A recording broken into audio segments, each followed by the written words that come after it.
Hey, this is Chris. I'm the founder of Magic Sauce, and today I'm going to be taking you through the 6M's. You might have heard of the 5M's if you've ever done an MBA or gone through any sort of marketing at a degree level or various other courses. What we do here is actually apply it to the startup world in terms of actually building out who you are, what you do, what you've done to date, and what you need, so that we can actually build something out that helps with your cold outreach, or you can use as an impact slide, or you can actually use that as part of your elevator pitch. This all comes from within the Magic Sauce modules. Things like this and many other things that are covered within the modules. So you get a hack pack, which is for ideation stage founders and is absolutely packed with templates, and then our modules actually take you through step by step in narrative form how to build a pitch deck and actually build out some of the strategies behind it. So the 6M's are traditional 5M's and then one extra for mission. So the key thing we're trying to capitalize on with this is that during most presentations, or when somebody's actually reading a presentation, they're only truly at the peak of their observational powers for probably the first 90 seconds of it. So what we're trying to do is grab some attention from the outset.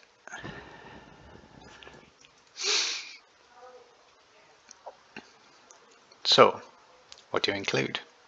So the things you need to include as a rule are your mission, your momentum, your market, machine, management, and money. So what do each of those things encapsulate? That's what we're going to run through next. Your mission, I guess the dictionary definition of it is a formal summary of the aims and values of a company, organization, or individual, a mission statement to which all employees can subscribe. So this is your rallying call. This is what people get behind you for. So in Forbes' blog, they explained the questions you need to answer within it. What do we do? How do we do it? Who do we do it for? And what value are we bringing? So Amazon's, as an example, is to be Earth's most customer-centric company, where customers can find and discover anything they want to buy online. So when you break that down, you look at who do they do it for? Earth. I mean, it's pretty lofty ambition, but obviously Amazon can get away with that. What value are you bringing? Well, that value is a place where customers can find, discover anything they might want to buy online. So what is the product or service? It is that platform, that company, that allows those people to find and discover anything they might want to buy online. And that is the mechanism for it as well.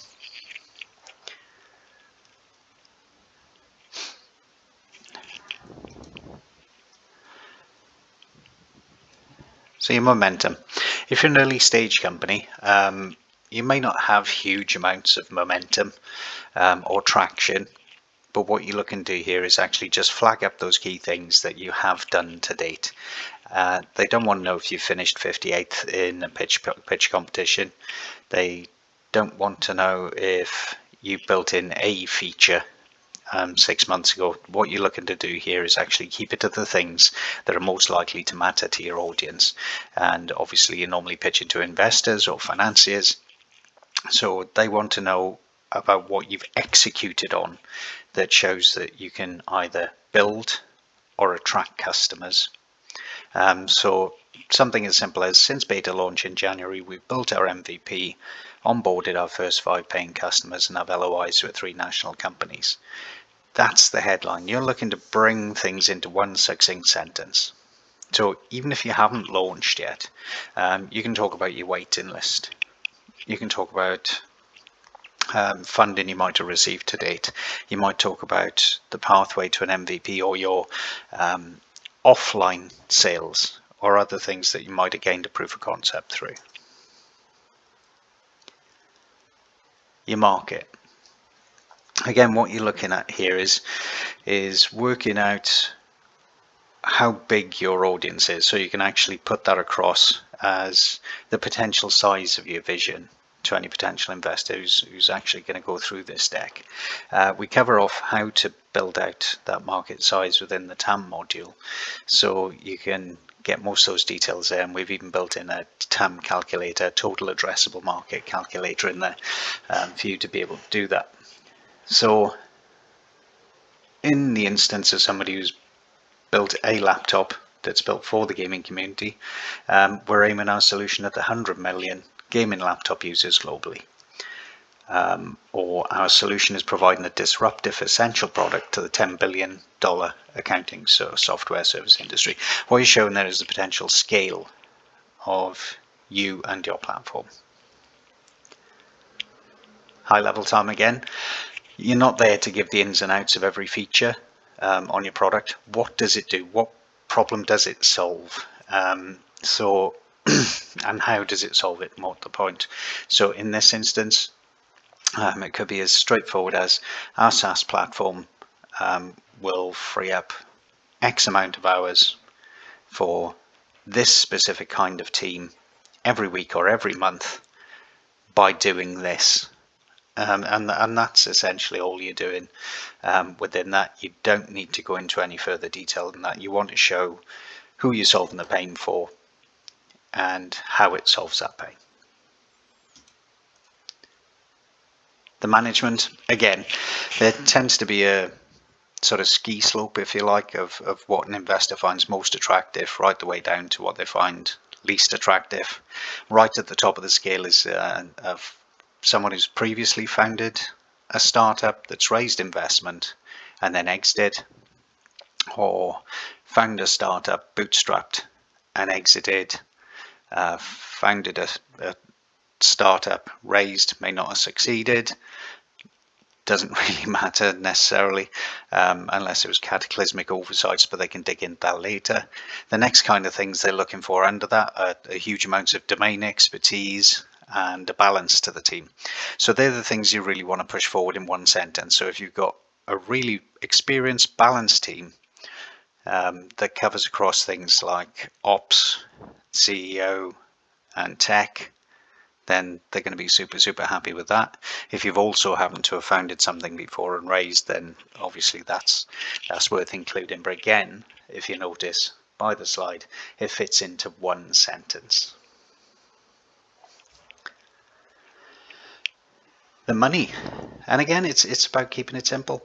You're not there to say, well, I'm going to raise X amount and I'm going to spend it on marketing and team and platform, because being quite honest, most of those things are actually expected. So what you want to do is actually show some outputs. What impact is that money actually going to have when it's put into your company by an investor? So an example there is, we're looking for an investment of 300k under EIS, which is a tax break, to put the product in the hands of 10,000 people by 2020X. So what you're actually showing to an investor there as they're looking at the pitch deck is, my investment is going to deliver growth and an outcome and a milestone, which will also have an impact on the actual valuation itself. So that's what you're setting out to do. You can move into the minutiae of your hiring plans and everything else as part of due diligence. But you want people to, one, respond to your cold outreach first, or listen to your elevator pitch, or go past this impact slide to be able to go through the rest of the deck to answer more questions, before you get into the realms of answering questions about hiring plans and all the rest of it and go-to-market strategies. So what's that look like when you compile it all into one?